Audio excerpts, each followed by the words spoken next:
Então vamos lá, o que é metodologias ativas, tá? Já adianto, né? Aqui eu não sou nenhum especialista de metodologias ativas, mas a gente vai bater um papo sobre essas metodologias e possibilidades de aplicação dela no dia a dia.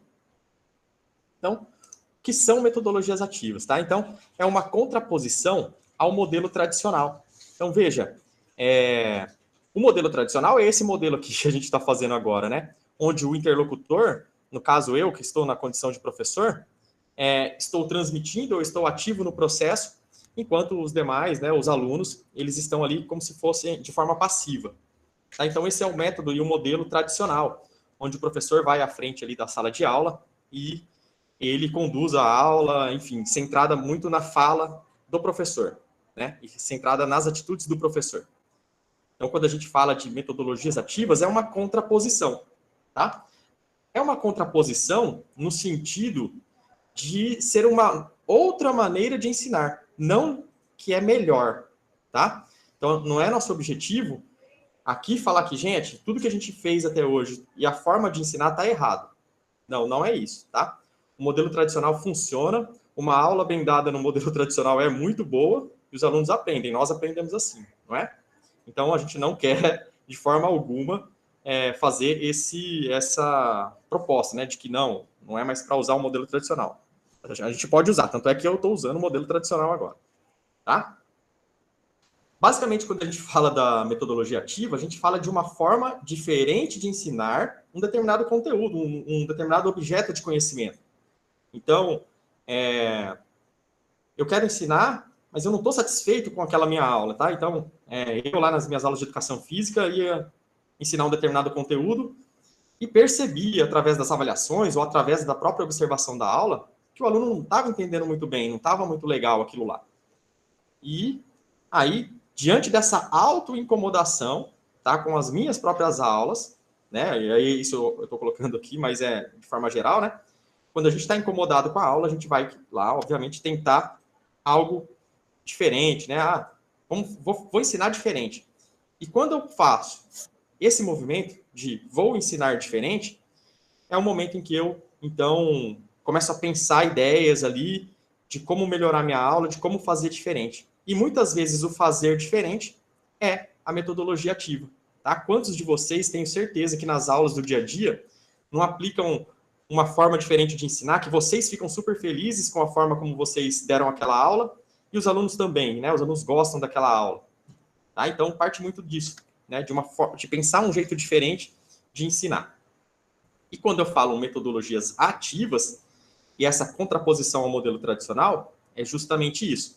É tirar o foco do professor. Tá? O centro da aprendizagem, o centro do ensino é o aluno. Então, ele precisa assumir uma postura ativa. Né? Ele precisa buscar o conhecimento, ele precisa se envolver na atividade, e o professor ele passa a ter um papel de mediador. Tá? Então, a gente vai, daqui a pouquinho, já ver um pouquinho mais sobre isso aí. Uma outra coisa que as metodologias ativas ela vem para ajudar muito, né? É a questão quando a gente faz um conselho de classe, a gente faz um pré-conselho, né? Aí geralmente o diretor, o coordenador vai até a sala de aula, pergunta para os alunos, né? Olha, o que fazer para melhorar as aulas? O que vocês estão achando das aulas? Né? Deem suas ideias. E aí os alunos levantam a mão, não, a gente gostaria de aulas diversificadas. Veja, aulas diversificadas, isso é em todas as escolas, tá? Essas aulas diversificadas nada mais é do que pensar essas formas diferentes, né? Ou seja, usar aí metodologias ativas. Então, as metodologias ativas vêm até para uma resposta a esses alunos aí que anseiam por formas diferentes de aprender. Então, vamos lá. Essa pirâmide é bem legal, né? De William Glasser, um psiquiatra americano, que traz aqui como que a gente aprende, será, né? Então, a gente tem os métodos passivos, ali do ler e escrever, né, observar, ver e ouvir, são métodos passivos, e aí uma porcentagem de quanto a gente aprende com cada meio desse, né? E quando a gente discute, quando a gente pratica, quando a gente ensina uma outra pessoa, a gente acaba aprendendo muito mais. Tá? Então, é muito bacana essa pirâmide, para a gente levar em consideração e também pensar, né, do porquê que a gente vai utilizar metodologias ativas nas aulas. Então, tem justamente aí, né, a pergunta, por que utilizar? Quando a gente vai utilizar isso aí, a gente precisa ter em mente tanto o papel do professor quanto do estudante, certo? Então, nós, enquanto professores, requer uma mudança gradativa, né? Então, é difícil a gente abandonar o modelo em que a gente transmite e o aluno recebe ali o conhecimento, enfim, a aula. É um processo, né? De professor passar a ser um mediador da aula. Ele vem com propostas e aí ele é um simples mediador, né? Um simples não, né? Um mediador, tá? Então, o professor não é mais o foco central. Ele traz o aluno para dentro da aula, para dentro da discussão. E o professor não está mais centrado nos conteúdos, né? E sim em uma aprendizagem que seja significativa para o aluno, uma aprendizagem que tenha aplicação, tá? E aí a gente deixa sempre essa frase, não tenha medo, né? Permita-se errar. Quando eu trabalhava no ensino integral e a gente tinha as eletivas, trabalhávamos em duplas de professores. E teve um ano que as aulas eram de sexta-feira depois do almoço. Então, veja bem, ensino integral, o aluno 8 horas na escola, sexta-feira depois do almoço, ou seja, é as 2 últimas aulas para ele ir embora. O professor já está cansado, o aluno está totalmente cansado, esgotado. E aí eu brincava com a professora que era parceira, falando, nesse momento a gente tem que ficar, né, entre aspas aí, a gente não tem que fazer nada. A gente tem que botar os alunos para fazer algo que seja legal, tal, enfim. E aí a gente tirava o aluno de dentro da sala de aula, levava o aluno para fora, para outros ambientes, né? E ali permitia que eles fizessem as produções daquela eletiva. E, obviamente, com planejamento e com trazendo materiais para que isso fosse significativo e contemplasse aí os objetivos que a gente queria. E uma vez ela, não, Henrique, mas os alunos ficam pela quadra, né? A gente tinha um espaço atrás da escola que era arborizado. Nossa, mas os alunos ficam lá e eles não prestam atenção no que a gente fala. Aí eu até brincava com ela, não, mas não é para a gente falar nada mesmo, é só para eles fazerem as coisas lá. Porque se for para a gente sair da sala de aula, levar os alunos para outro ambiente, e eu querer dar aula igual eu estava dando dentro da sala de aula, então eu fique dentro da sala de aula, não preciso sair, né? Então, é interessante a gente essas metodologias, quando a gente começa a aplicar, quando a gente começa a tentar. A gente tenta, tem vezes que sai um monte de coisa errada, não dá muito certo o que a gente queria, o aluno foge da ideia, enfim. Mas são erros, são tentativas que vão melhorando aí o nosso dia a dia, nossa profissão, né, de professor. E a gente tem também o papel do estudante, tá? Então, quando eu penso no papel do estudante, é muito importante. Que estudante que eu quero? Que criança, adolescente, que adulto que eu quero quando eu estou dentro das minhas aulas? Porque muitas vezes, se eu sou professor e eu quero somente que minha sala seja organizada e que os alunos fiquem em silêncio, o padrão sala de aula é o melhor. Por quê? Porque eu estou em pé, os alunos estão sentados, eles estão dentro de um espaço que é totalmente controlado. Pô, é fácil. Eu consigo manter ali uma tranquilidade ali para as minhas aulas. Talvez não seja tão significativo para o aluno, mas eu consigo o meu objetivo. Mas é isso que eu quero? Eu quero um aluno que seja totalmente disciplinado e que muitas vezes nem sequer está prestando atenção no que eu estou dizendo. Então a gente precisa pensar nesse aluno, nesse estudante, né, que a gente está vendo aí. Estudantes, eles estão meio desanimados nessa imagem aí, tá? Tem que buscar umas imagens melhores aqui, porque... Então a gente quer, na verdade, estudantes que sejam mais criativos, né? E criatividade, processo de criação, requer o quê? Requer a gente se movimentar, a gente pegar, manipular, construir, né? Esse é um processo de criação. Não dá para ser criativo somente ouvindo alguém, tá? Eu quero alunos protagonistas, protagonistas no sentido de serem pessoas autônomas, que conseguem descobrir as coisas, que sabem onde buscar. Tá? Isso é ser protagonista, não é simplesmente você aparecer. Né? Protagonista é quem se vira sozinho, resolve seus próprios problemas, sabe onde buscar ajuda quando precisa. Tá? Então, é esse aluno que eu quero, é esse aluno que eu preciso ter em mente. E alunos empreendedores. Tá? Empreendedores no sentido, não que eles abram uma loja, por exemplo, abram um negócio próprio. Empreendedor no sentido de construir o seu conhecimento. Então, eles são os construtores do seu próprio conhecimento ali. Tá? eles veem aplicabilidade naquilo que eles estão estudando. Então, estou vendo um determinado conteúdo, já imaginando como aplicá-lo. Quando a gente trabalha com metodologias ativas, é isso, né? Principalmente naquelas baseadas em projetos, em problemas, né? Como a gente vai ver daqui a pouquinho. Quando a gente coloca o estudante no centro do processo, tá? Ele aprende tanto quando ele está, né, na sua relação com o próprio objeto de conhecimento, na relação que ele tem com seus colegas de classe, na relação que ele tem com o professor. Então, na verdade, a gente quer que haja, que aconteça, um dos objetivos da metodologia ativa é a aproximação professor e aluno, né? Que se tenha mais contato, que ambos estejam discutindo para se resolver um problema, para se chegar a uma conclusão, debatendo sobre um determinado tema, né? O professor, mesmo ele tendo conhecimento daquilo lá, mesmo ele já sabendo o final da história, ele conduz o aluno, né? Que ele chegue ao final da história com a sua própria pesquisa ou com a sua própria busca, né? E assim a relação dos pares também, né? E com os objetos que ele tem ali para estudar e para aprender. Então, o que a gente aprende, né? A gente aprende o que nos interessa, tá? Se eu estou falando aqui de metodologias ativas, e tem professores, e aqui eu tenho certeza que tem muitos de vocês que já sabem muito mais até do que eu sobre metodologias ativas, que já aplicam essas metodologias ativas na sala de aula e que gostam desse tema, provavelmente vocês pesquisam, vocês já conhecem, foram atrás de referências, bibliografias, sabem muita coisa sobre. Por quê? Porque é um tema que interessa, tá? A partir do momento que interessa, a gente tem uma maior chance de aprender, tá? Ou também, o que pode acontecer? Se não nos interessa, pode ser que nos cause curiosidade, certo? E a curiosidade também é um gatilho para o aprendizado. Então, veja, fiquei curioso sobre um termo, uma palavra que a pessoa utilizou. Fiquei curioso sobre um aplicativo que a pessoa usou. Fiquei curioso, por exemplo, a gente vai usar alguns aplicativos aqui hoje. Tem gente que, nossa, já desperta aquela curiosidade, como que usa, como que faz.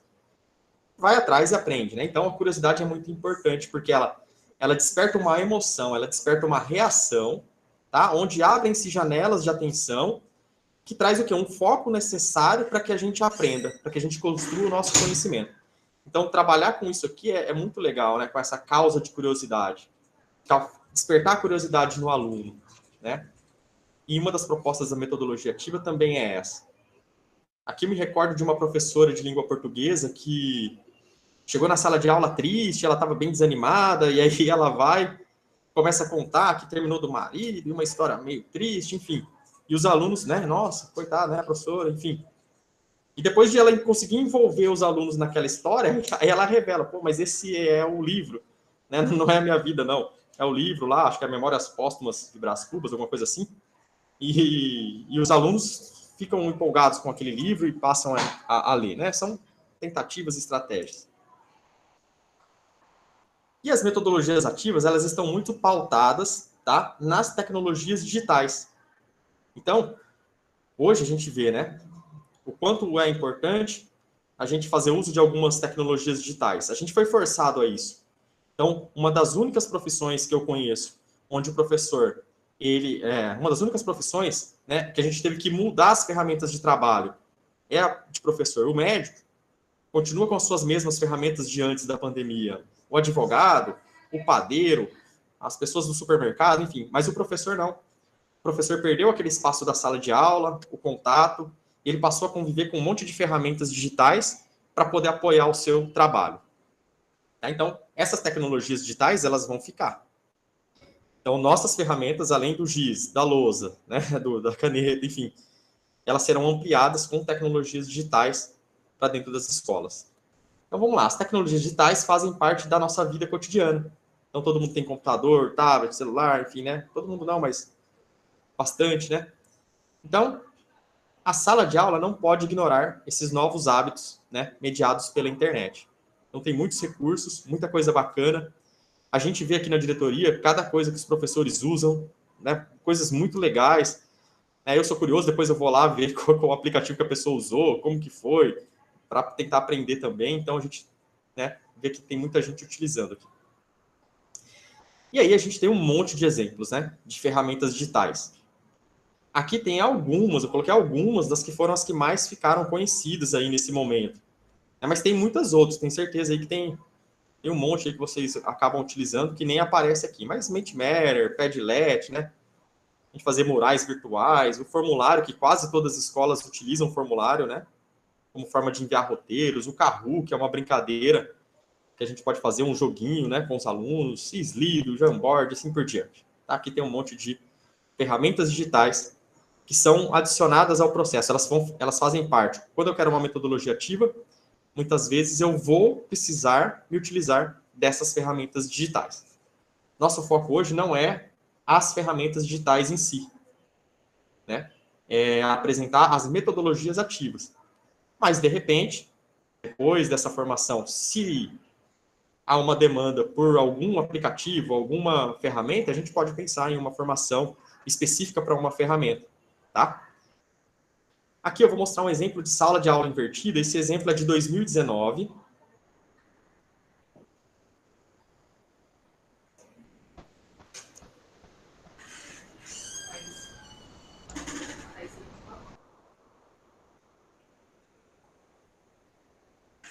Mas, basicamente, tá, a gente utilizou aqui um modelo de sala de aula invertida para o ensino da Mancala. Tá? Então, a Mancala, esse joguinho aí de matriz africana, né, é utilizado na educação física e também utilizado na matemática. Tá? Então, a gente utilizou uma metodologia ativa de sala de aula invertida. Como que foi esse processo para se chegar a essa aula? A gente pensou em trazer o joguinho, a gente colocou os jogos em cima das mesas, né? Colocamos também ali um livrinho de regras e disponibilizamos alguns vídeos para eles assistirem. E após eles assistirem os vídeos, lerem as regras, o pessoal fez um joguinho, né, no Kahoot. A gente fez um Kahoot lá, onde todo mundo jogou, perguntas sobre as regras, né, perguntas de como é a dinâmica do jogo, da sua origem, enfim. Para testar, será que o pessoal aprendeu? Né? Porque a sala de aula invertida, quando a gente pensa na metodologia ali, como está escrita, é o quê? É você enviar para o aluno os materiais para que ele consiga estudar e que no momento da aula você faça uma mediação desse conhecimento, né? Você faça propostas onde o aluno precisa aplicar aquilo que ele tentou aprender de forma autônoma. Porém, a gente sabe que às vezes, né, dependendo do nível de autonomia dos alunos, eles não vão ler, não vão estudar em casa. Mas a gente pode adaptar para dentro da própria sala de aula. Então, aqui a minha ideia era trazer o jogo de Mancala sem que eu precisasse ensinar eles a jogarem. Então, colocamos o vídeo, colocamos as regras, fizemos um joguinho do Kahoot para testar o conhecimento, a gente viu que eles tinham absorvido bastante coisa, e aí passamos para o jogo. E aí eles se enfrentavam ali nas partidas, né? Quem ganhava ia para a mesa diante, né? Trocava de adversário, quem perdia descia uma mesa, e assim todos iam se enfrentando. Isso aqui era uma orientação técnica, volto a falar que é 2019, tá? Por isso está todo mundo aí sem máscara, todo mundo pertinho. E se a gente fosse fazer uma roda de conversa aqui sobre estratégias, né? Tenho certeza que muitos professores, muitos de vocês, trariam aí contribuições e trariam exemplos, né, de como utilizou. Se a gente vai aqui ler ao pé da letra o que é sala de aula invertida, né? Designe-se aula invertida porque inverte a lógica de organização da sala de aula. Com ela, os alunos aprendem o conteúdo em suas próprias casas, utilizando tecnologias digitais de informação e comunicação, né, que são as TDICs, por meio de videoaulas, outros recursos como jogos, textos, vídeos, né, por aí. A gente sabe que isso demanda um grau de autonomia elevado, né? Estudar na sua própria casa. A gente está vendo o quanto é difícil o aluno ter um tempo e se dedicar na sua própria casa. Então, nada impede também que eu utilize a sala de aula invertida dentro da escola, só modificando a ordem ali de como eu vou trabalhar, tá? E garantindo que todo mundo vai ter acesso ao material, porque se eu mando para casa, pode ser que de 30, 2 leram, 2 estudaram, né? E ali na escola eu tenho condições de verificar se mais pessoas estão tendo acesso aos vídeos e tendo a leitura ali necessária. É isso.